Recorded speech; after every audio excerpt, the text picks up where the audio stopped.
Welcome to Activations with JJ Ascension School, Part 7. Today we will be talking about the difference between soul division and soul fragmentation.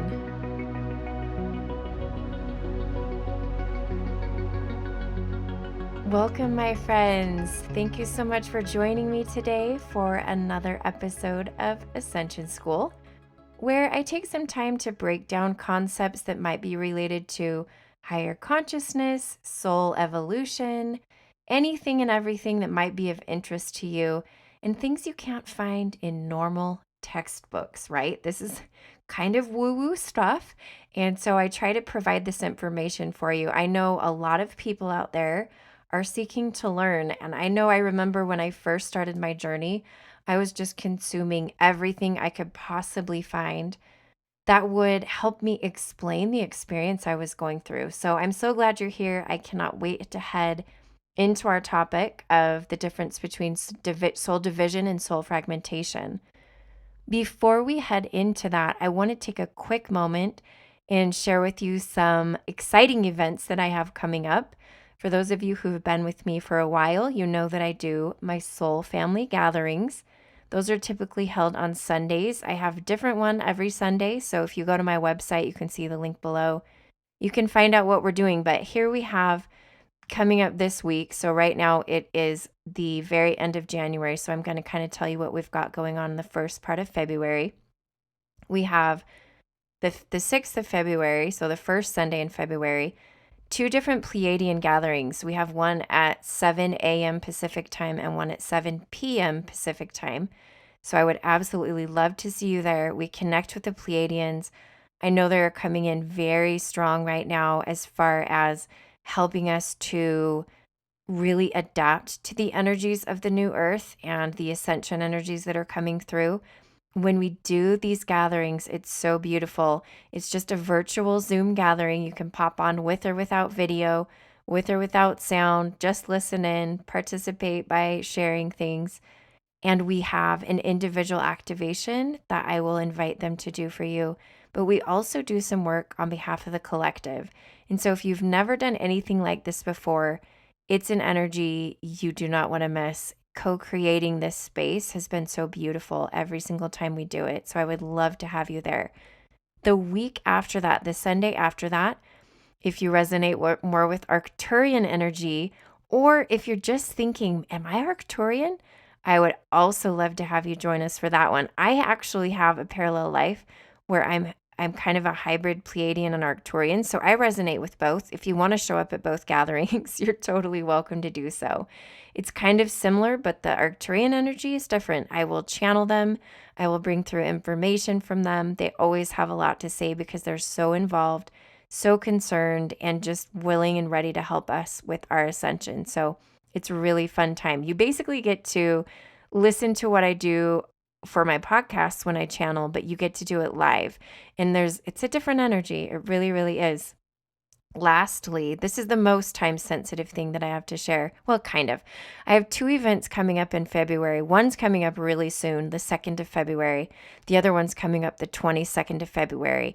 And they're the same event. I'm just offering them on that special, special day with all the 2s for those of you who are feeling like, oh my goodness, these 2s mean something.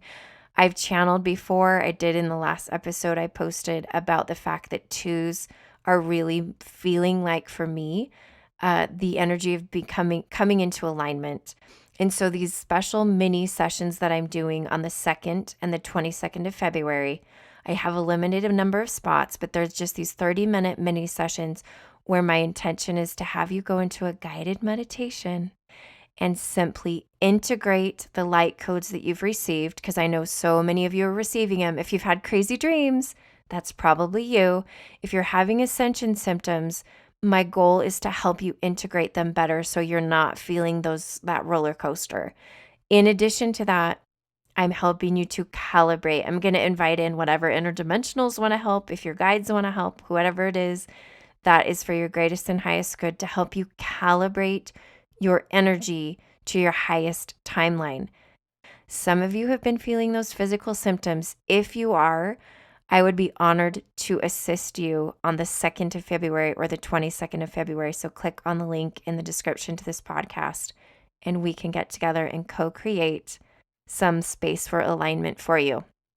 All right, heading into our topic again, I will be using the book that I've been using for a while. It's called Soul Integration by Sal Rachele.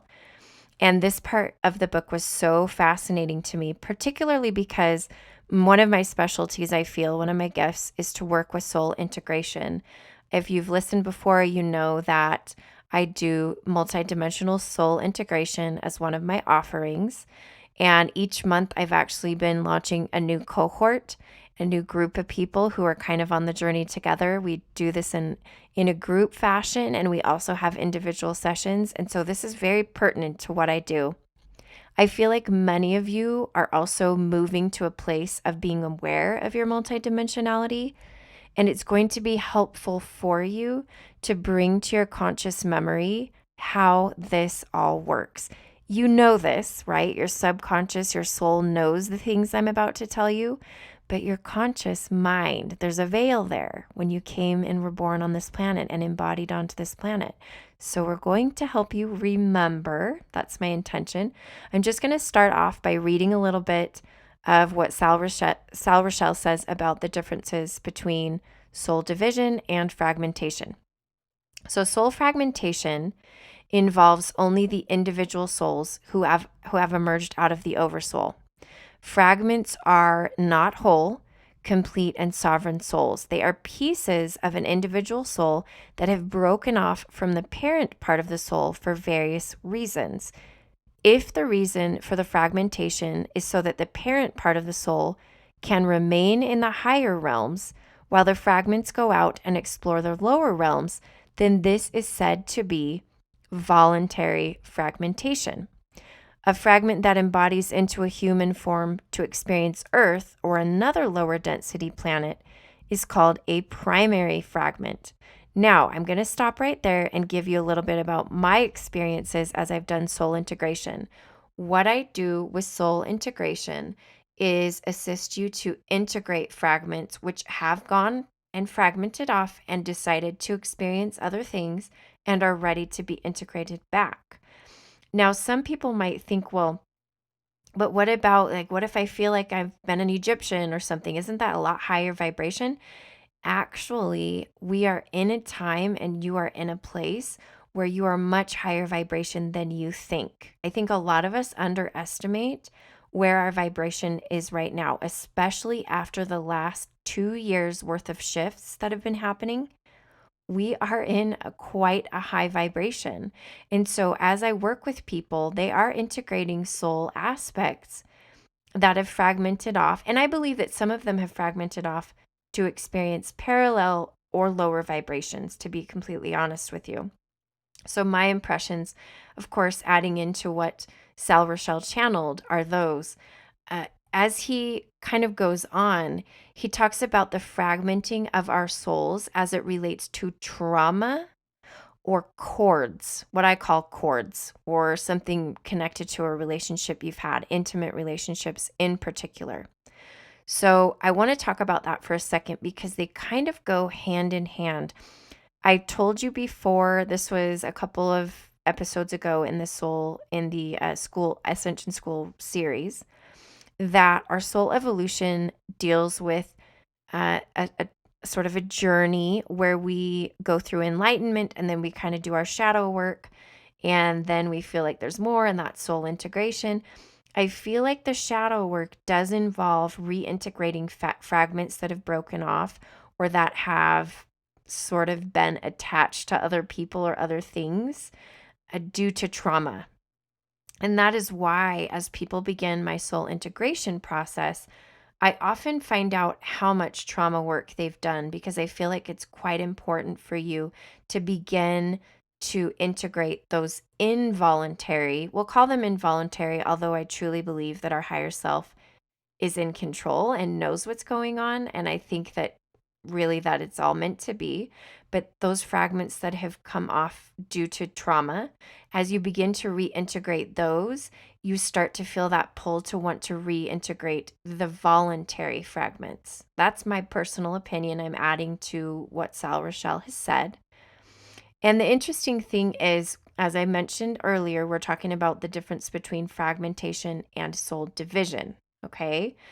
I want to talk about really quickly a little more about the soul fragmentation, and then we'll move on to the division. This last portion of what Sal Rachele writes is, I think, quite important.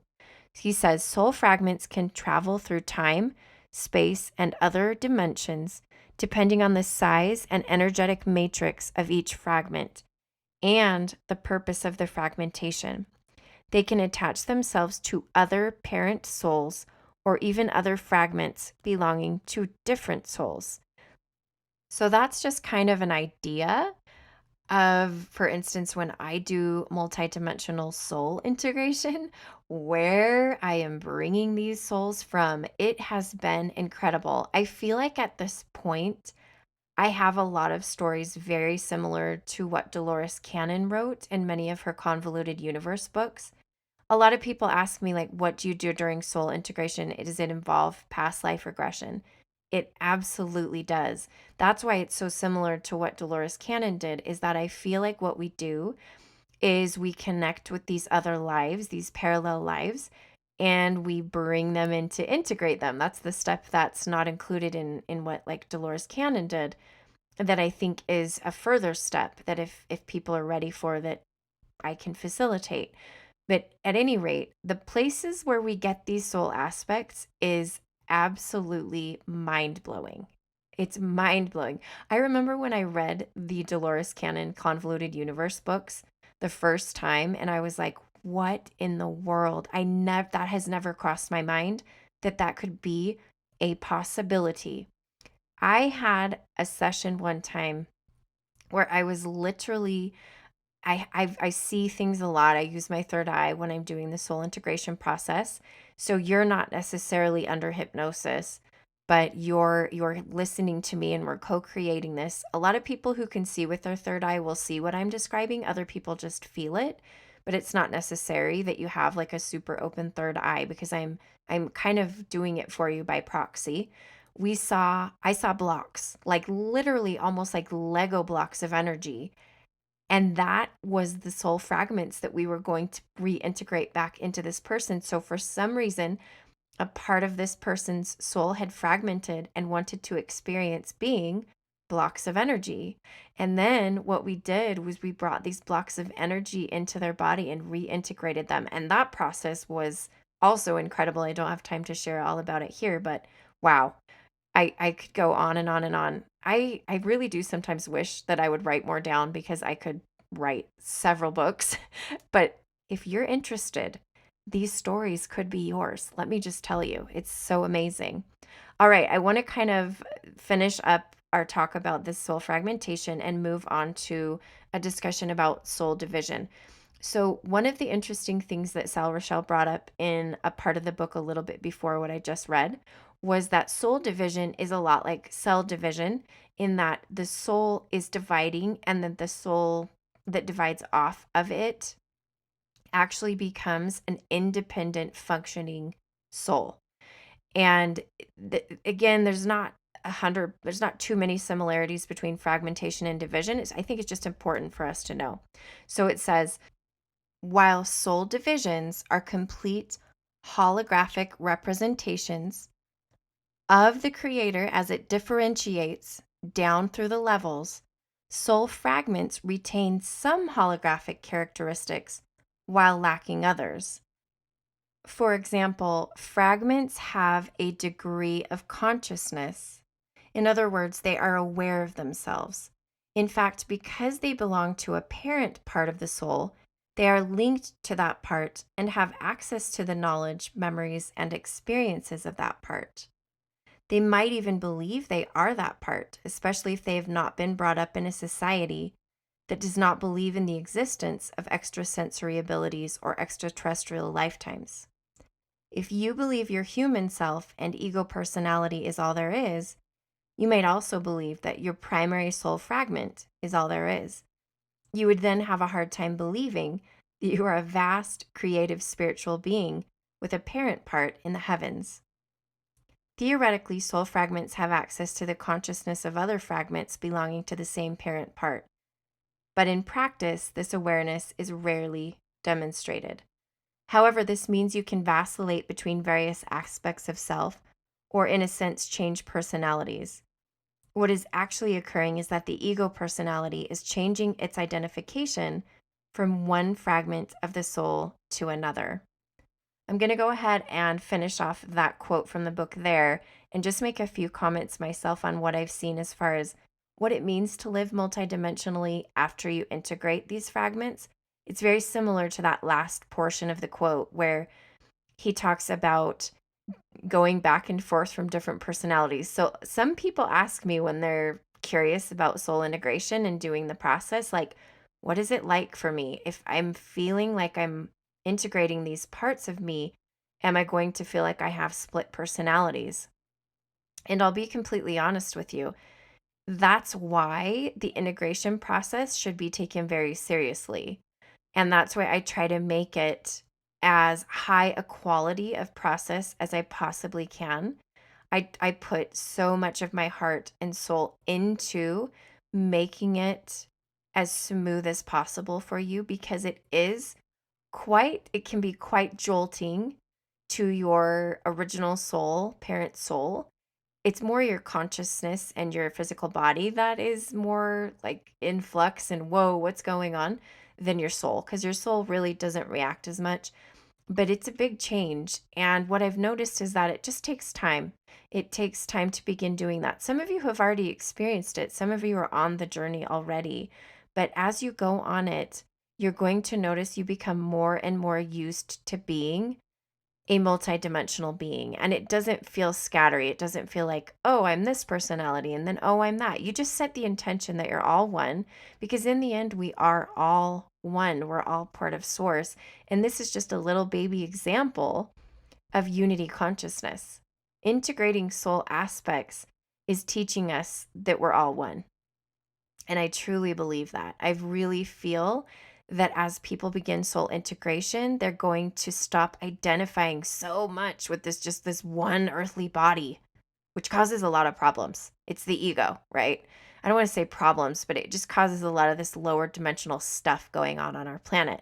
As everybody starts opening their eyes to the amazing being that they are, then I feel like a lot of this nitty gritty in the weeds 3D stuff kind of melts away and we just really step into our power and we step into love for everything and everybody. And it just becomes full of awareness, light, and consciousness.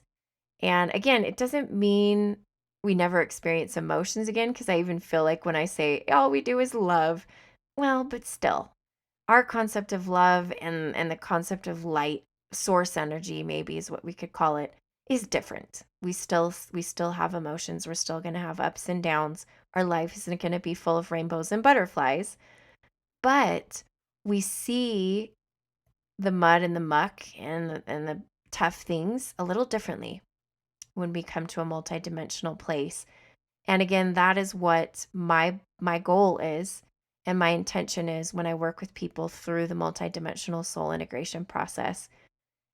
As always, anything that I am facilitating is stuff that you can do on your own.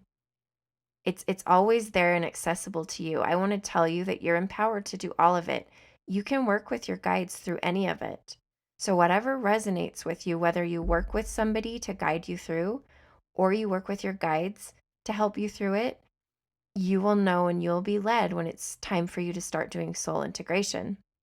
I hope that this explanation on the difference between soul fragmentation and soul division has enlightened you a little bit, maybe piqued your interest.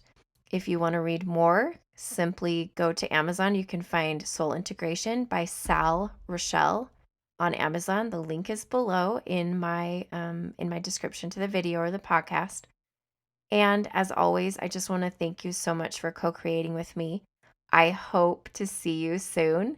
at either a soul family gathering or at my 2/2/2022 or 2/22/2022 mini sessions. I would absolutely be thrilled to connect with you at either one of those. So, sending you so much love and honoring the divine being that you are. I'll see you the next time.